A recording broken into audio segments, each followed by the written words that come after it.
দেওয়ার অধিকার ওনার আছে, যে নিশ্চয়ই সতর্কীকরণ করেছে।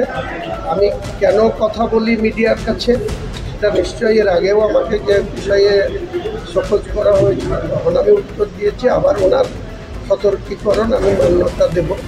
আপনাদের মনে হতে পারে আমি ওইসব ফাইনাল আর সেমিফাইনাল বলে কিছু আমার কাছে নেই। আমি অন্যায় করি না, আর কোনো অন্যায় বরদাস্ত করি না। দেখুন, আমি মমতা বন্দ্যোপাধ্যায়ের নেতৃত্বে তৃণমূল কংগ্রেসটা করি। মমতা বন্দ্যোপাধ্যায় আমাকে যেদিন বলে দেবেন যে তোমাকে তৃণমূল কংগ্রেসটা করতে হবে না, আমি সেদিন থেকে করবো না। কারোর প্রতি আমার আস্থা ভরসা নেই, ওনার প্রতি এখনও আস্থা ভরসা রয়েছে। উনি যতদিন এই দলটা করার সুযোগ রেখেছেন বা রাখবেন ততদিন করব। দলের তারা ভালো চায় আর কে খারাপ চায়, যারা খারাপ চায় তাদের বিরুদ্ধে কথা বললে যদি এখানে আমাকে শৃঙ্খলা ভঙ্গের দায়ে নোটিশ দেয়, আমি তার এর আগেও দুবার জবাব দিয়েছি, আবার জবাব দেওয়ার দলে